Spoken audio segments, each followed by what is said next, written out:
हमारे पास अमृता कुमारी जी का आया है और ये कहती हैं कि प्रतिदिन लगभग रात को सोते समय नींद में मुझे भूत दिखाई देते हैं, मतलब सपने में ही भूत इनको दिखाई देते हैं और ये कहते हैं कि इससे मैं बहुत ज़्यादा डर जाती हूँ और लगभग आधी रात को मेरी आंखें खुल जाती हैं। ये जो समस्या है कई वर्षों से मेरे साथ चल रही है, कृपया इसका कोई निदान बताएं।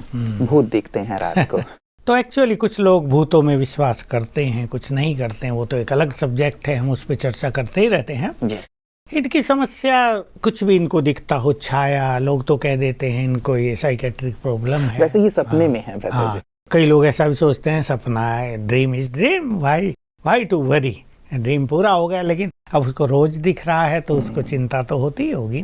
तो इस ड्रीम को क्लीन करने के लिए, समाप्त करने के लिए इनको एक छोटी सी विधि अपनानी है। सोने से पहले 7 बार याद करें, मैं मास्टर सर्वशक्तिवान हूँ और सर्वशक्तिवान मेरे परमपिता मेरे साथ हैं।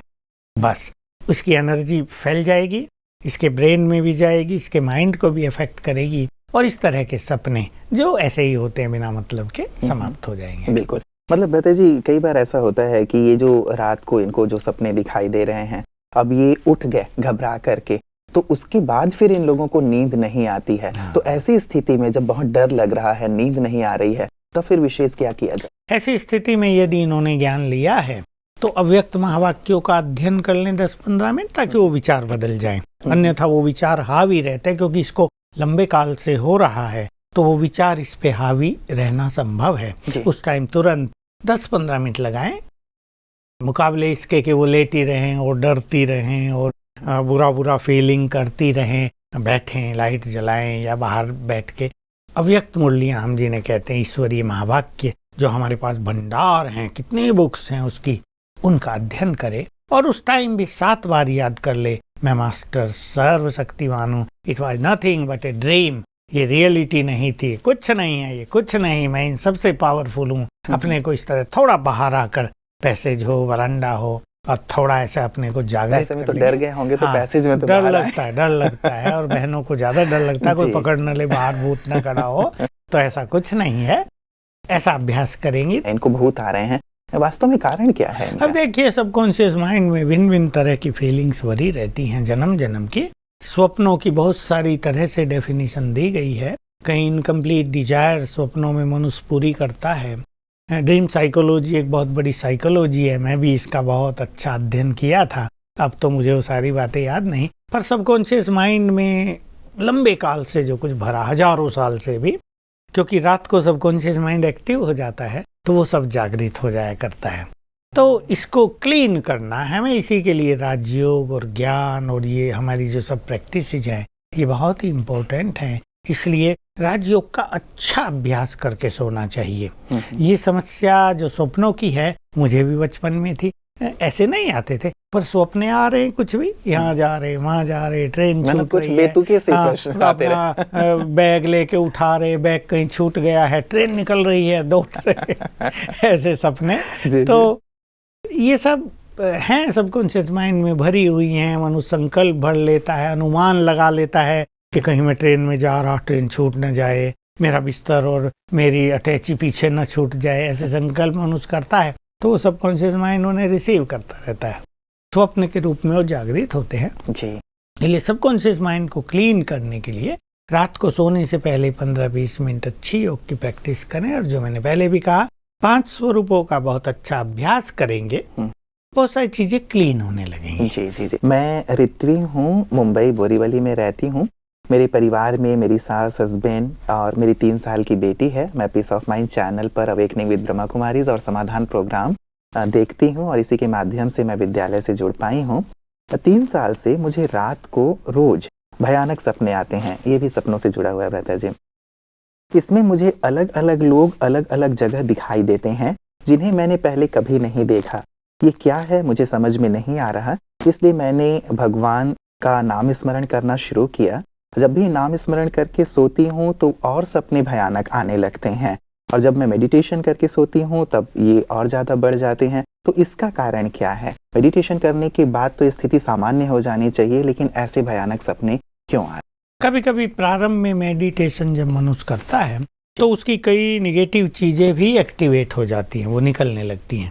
जैसे कई बार कोई दवाई देने से, विशेषकर आयुर्वेद वाले ये बताते ही हैं कि कोई बीमारी उभर सकती है। इससे डरे नहीं, मेडिटेशन लगातार करें।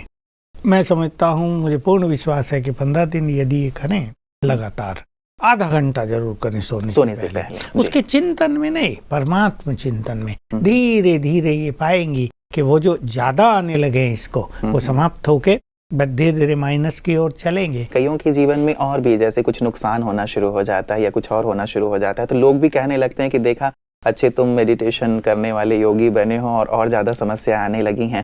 तो ये पीरियड कितने समय तक चल सकता है भ्राता जी? क्योंकि व्यक्ति कई बार थोड़ा सा इम्पेशेंट हो जाता है कि ये मैंने शुरू किया मेडिटेशन और 1 महीने 2 महीने हो गए, समस्या हाँ नहीं, ज्यादा नहीं, 2-3 मास ही चल सकता है। किसी का 15 दिन में ठीक हो जाता है, किसी का 1 मास में। ये हर एक के कर्मिक अकाउंट पे डिपेंड करता है।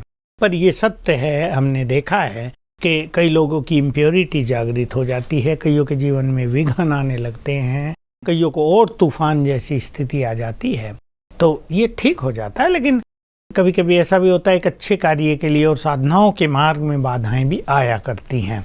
जो मनुष्य उनसे घबरा कर साधना को छोड़ देता है, उसकी तो छूट जाती है। लेकिन जो मनुष्य बहुत दृढ़ संकल्पधारी है और अपनी साधनाओं को कदापि छोड़ता नहीं है, ये सब चीजें पीछे चल जाती हैं। भ्राता जी आगे भी ये कहती हैं कि पहले मेरे लिए आध्यात्म का मतलब सिर्फ भगवान की पूजा और नाम स्मरण तक ही था, पर जब से मैंने अवेकनिंग विद ब्रह्मा कुमारीज देखा है, तब से पता चल गया है कि अपने अवगुणों को दूर करना, अपने अंदर गुणों को धारण करना और साथ ही अपने आप को प्यूरिफाई करना, ये वास्तव में आध्यात्म का अर्थ है। कई बार ये मुझे बहुत कठिन लगता है, पर मैं अपने आप को ऐसा बनाने की कोशिश कर रही हूँ। ये कार्य मुझे सहज और सरल लगे, इसके लिए मैं क्या करूँ? देखिए, अध्यात्म का सीधा सा अर्थ है, बहुत सिंपल शब्दों में, मैं आत्मा हूँ और आत्मा में 7 गुण हैं। आत्मा ज्ञान स्वरूप, प्रेम स्वरूप, सुख स्वरूप, शांत स्वरूप, शक्ति स्वरूप, आनंद स्वरूप है, पवित्र स्वरूप है। ये 7 क्वालिटीज हैं आत्मा की। ये 7 क्वालिटीज या तो हम कहीं नष्ट हो गई हैं या इनकी डिग्री बहुत लो चली गई है, इनका लेवल बहुत लो चला गया। इसको फिर से परफेक्ट बनाना, ज्ञान, प्रेम, सुख, शांति, पवित्रता, शक्ति, इसको बढ़ाना, इसको स्पिरिचुअलिटी कहा जाता है। स्पिरिट, आत्मा की जो क्वालिटीज हैं, उसको पुनः जागृत करना, पुनः स्वयं को उसका स्वरूप बनाना, ये स्पिरिचुअलिटी है। ये न भक्ति से होता, न कथाएं सुनने से, ये होता है अपने को आत्मा समझने से पहले। तो ये जो बॉडी है और इसका कॉन्शियसनेस में हम रह गए हैं, बॉडी कॉन्शियसनेस, देह देखते हैं, देह से ही बात करते हैं, अपने को देह मानते हैं, देह के रूप में ही सारी प्रक्रियाएं हमारी सारा दिन चल रही हैं। मैं आत्मा हूँ, यहाँ हूँ, ज्योति हूँ, अजर अमर अविनाशी हूँ, ये देह अलग है। अब सोल कॉन्शियस बनना, अपने गुणों का चिंतन करना, इससे वो गुण बढ़ते जाएंगे। और फिर है परमात्मा से अपना नाता जोड़ना, ताकि उसके भी यही गुण हैं सब, उसके गुणों के वाइब्रेशंस हम में आए। देखिए, मैं आत्मा शांत स्वरूप हूँ और हमारा परमपिता है शांति का सागर।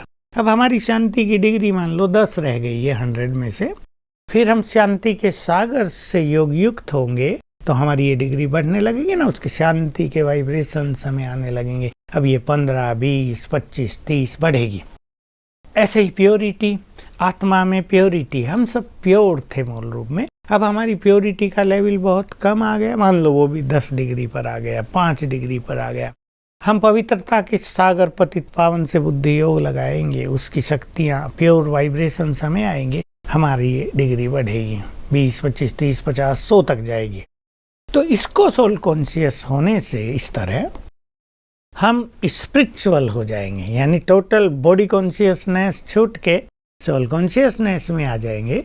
It is called spirituality. बिल्कुल, और ये करना शायद पहले कठिन लगता है, देखिए, क्योंकि अब देह का शायद वो भान बॉडी रहता कॉन्शियसनेस हजारों साल का है, अब का नहीं, कई हजार साल का है। उसको समाप्त करने में अगर मनुष्य को अवेयरनेस हो जाए, ठीक ज्ञान हो जाए और वो उसको रियलाइज कर ले, एक्सेप्ट कर ले, तो पहले ही दिन से सुंदर अनुभूति प्रारंभ हो जाएगी। लेकिन कईयों को देर लगती है, बॉडी कॉन्शियसनेस इतना गहरी जड़ें जमा चुका है मुश्किल लगता है तो धीरे धीरे होने लगता है, ये स्पिरिचुअलिटी है। बिल्कुल, लेकिन अभ्यास अपना जारी रखें ताकि सहज लगने लगे, क्योंकि वैसे भी कहा जाता है करत करत अभ्यास के, कि जितना अभ्यास हो तो शायद ये सहज होता जाएगा।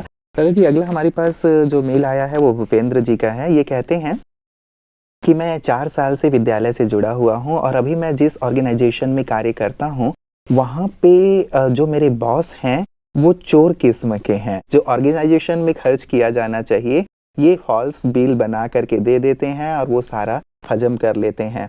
तो उनकी जो ये आदत है उसके कारण मैं बहुत डिस्टर्ब रहता हूँ, क्योंकि मैं एक ऑनेस्ट किस्म का आदमी हूँ। तो अब मैं क्या करूँ, इसका क्या समाधान हो सकता है? मुझे वहाँ से निकल जाना चाहिए या अपने बॉस को सुधारने का कुछ प्रयास करना चाहिए?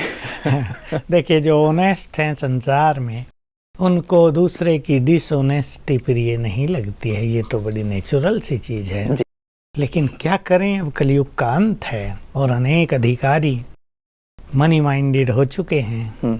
चाहे वो सरकार से मिले या किसी कंपनी से मिले, उन्हें तो पैसा मिले, लेकिन ये फलीभूत नहीं होता है। देखिए, पाप भी है, लेकिन इस युवक को मैं कहूँगा ये कलयुग का अंत है। अब तो इसकी नौकरी का प्रश्न है, ये अपनी नौकरी छोड़ दे फिर भटकता रहे इधर उधर, इसकी अभी ज़रूरत नहीं है। अगर इसको करना ही है तो पहले नई नौकरी ढूंढ ले, फिर रिजाइन करे। दूसरी जगह भी ऐसा ही मिल गया तो क्या करेगा? क्योंकि हर जगह कलयुग का अंधकार छाया हुआ है। इस करप्शन के लिए हमारी सरकारें कितना भी वायदा करें, लेकिन ये जैसे वाजपेयी जी कहते थे ना, गहरी जड़ें जमा चुका है अंदर, कैंसर के रोग की तरह व्याप्त हो चुका है। अब इसको निकालना ये किसी एक व्यक्ति के बस का क्या तो इन्हें नहीं है। ऊपर तक बात नहीं पहुंचानी चाहिए? ऊपर पहुंचाएंगे तो मारे जाएंगे, क्योंकि सत्य का समय नहीं है। हो सकता है जिनको बात पहुंचाए उनको भी जाता हो हिस्सा, और वो इसको कर देंगे, निकालो इसको, ये कहाँ से लड़का आ गया खराब बात कर रहा है, जैसे आजकल हो रहा है कि हम इस बात को सुनते रहते हैं कि सत्य की हार हो रही है। स्लोगन तो है सत्यमेव जयते, पर मैं इसको बदल दिया है असत्यमेव जयते। कलयुग में ये हो रहा है, सत्य हार रहा है, असत्य जीत रहा है। इसलिए ये काम इन्हें सोच समझ के करना है, अपना कार्य करते रहें। और इनको चाहिए अपने बॉस को एक आधा घंटा गुड वाइब्रेशंस दे, योग अभ्यास करके माइंड टू माइंड उनसे बात करें, रोज सवेरे 2 मिनट 3 मिनट एक समय फिक्स करके, ताकि उनके अंदर भी उनके जो प्योर संस्कार हैं वो जागृत हो जाएं और वो इस बुरी चीज से बच जाएं। क्योंकि ऐसा हो रहा है, जो लोग ऐसे कार्यों में लगे रहते हैं कहीं ना कहीं तो फंसते ही हैं और पकड़े जाते हैं, फिर बेचारे जेल में भी रहते हैं, सारी धन संपत्ति भी चली जाती है, कंगाल के कंगाल कई केस तो हो चुके। लेकिन ये सब देखते भी मनुष्य सुधर नहीं रहा, वो सोचता है ठीक है जब होगा देखा जाएगा, तब तक तो कमा लो। परंतु ये उचित नहीं है, ये हमारे देश के कल्याण के लिए भी नहीं है। मैं तो कहूँगा, मैं तो एक गलत शब्द इसको देता हूँ, ये देशद्रोह है। ये बिल्कुल खराब चीज़ है। जिस कंपनी के लिए आप काम कर रहे हैं उसके प्रति आपको बहुत डेडिकेटेड, बहुत ऑनेस्ट होना चाहिए। ठीक है, थोड़ा बहुत हो जाता है वो चलता है, लेकिन सब कुछ लेते रहना, बहुत कुछ लेते रहना, ये बिल्कुल गलत है और इसका परिणाम भी गलत होता है। बिल्कुल। तो चलिए अभी फिलहाल वहाँ जमे रहें और हाँ, उनको जमे रहें, बिल्कुल जमे रहें। अच्छे वाइब्रेशन दें ताकि उनकी भी स्थिति बदल जाए। इस प्रकार के परिवर्तन की आवश्यकता है। चलिए आज के सुंदर प्रकाश के लिए रहता है जी, आपका बहुत बहुत शुक्रिया।